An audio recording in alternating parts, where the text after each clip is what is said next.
अस्सलाम वालेकुम दोस्तों, मैं हूं मुर्शद। इमरान खान को बड़े घटिया किस्म के जो है ना दुश्मन मिले हैं।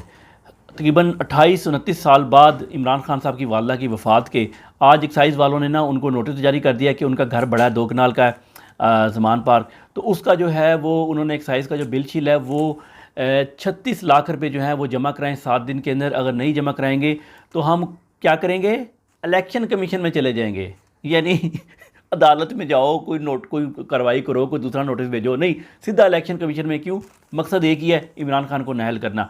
और ये घटिया लोग हैं, जिस बंदे ने अपनी माँ के नाम पे हॉस्पिटल बनाया, सब कुछ किया, उनके साथ ये कर रहे हैं। मैं आपको बता दूं कि मैं एक ज़माने में प्रॉपर्टी अपने वालदैन की अपने नाम जब ट्रांसफ़र करवाई थी, तो हमें जाके पता लगा कि हमारे नाम पे ये टैक्सेस मौजूद हैं। ये कभी नोटिस ही नहीं आए, जो हम जमा कराते नहीं हैं वो उसके अलावा ये इन्होंने हर बंदे के साथ चक्करबाजी की होती है। तो एक्साइज़ में जाएं और जाके हर एक बंदा पता कराए, ख़ासतौर पे इमरान खान साहब को भी जाना चाहिए और ये पता कराना चाहिए। मुफ्ती सईद साहब के बारे में एक दो बातें और बता दें। एक तो ये कि मुफ्ती सईद साहब का मैंने आपको बताया था कि कू में शामिल थे, बाद में इन्होंने माफ़ी मांग ली या बाद में गवाह बन के छूट गए। लेकिन वो जो कोड वर्ड था ना उस कू का, वो था मुफ्ती सईद साहब की बहन की शादी, सिस्टर्स वेडिंग। वो जो सिस्टर थी ना उसकी वेडिंग नहीं हुई, मेरे ख्याल में ये वही सिस्टर हैं। बाद में मुफ्ती सईद साहब ने बहुत कोशिश की कि इमरान खान साहब इनकी उस सिस्टर के साथ शादी कर लें, लेकिन इमरान खान साहब नहीं माने और बच गए, अल्लाह ने बचा लिया। दूसरी तरफ मुफ्ती सईद साहब की अपनी वीडियोस आ गई हैं जिसके अंदर मुफ्ती सईद साहब बता रहे हैं कि अगर बात चीज़ें होती हैं जिसमें औरत ही फाइनल डिसाइड करती है, जैसे इस मामले में, तलाक के मामले में, अगर उसको 2 पीरियड्स गुजर चुके हैं तो वो कह सकती है कि मेरी बिदत ख़त्म हो गई। अगर वो कह दे तो आप कुछ नहीं कर सकते, ये उनका अपना फतवा है, क्योंकि ये मुफ्ती हैं, फतवा दे सकते हैं, तो नहीं, फतवा जारी किया हुआ है। इसके अलावा मुफ्ती सईद साहब का जो वीडियो बयान आया था ना कल, वो उसमें उन्होंने जैकेट पहनी हुई है और वो जो है वो बेसिकली सर्दियों में रिकॉर्ड किया गया था और कल तो गर्मी थी, बाकी उनका बाहर वो आपने देखा शलवार कमीज में थे। तो कल ये जारी किया गया, इसका मतलब पुराना रिकॉर्ड किया हुआ वही, लेकिन उन्होंने जो वर्डिंग अपने हलफनामे में लिखी है तकरीबन 80% वही वर्डिंग है।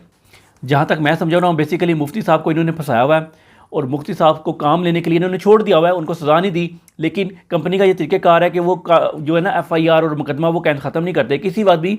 इनको अगर ये ज़्यादा बोलेंगे ना तो आर्मी जुडिशल एक्ट के तहत ना, जुरिस्डिक्शन एक्ट के तहत इनको अपनी जुरिस्डिक्शन में ले लेंगे और इनको सज़ा भी दे सकते हैं। इसलिए उनको फंसाया हुआ इन्होंने यूज़ करने के लिए। तो बेसिकली मुफ्ती साहब जो है ना वो यरगमाल हैं एस्टेब्लिशमेंट के हाथों, या कह लें एक अदारे के हाथों।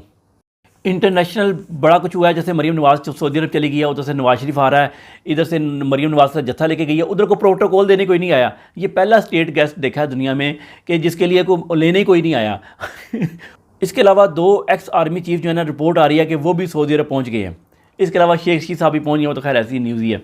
इसके अलावा 2 इंटेलिजेंस के ऑफिसर जो है ना UAE से फ़्लाइट लेके UK पहुँचे हैं और अमेरिका से जो बाइडन एमरजेंसी में UK पहुँचा है। क्यों पहुँचा है?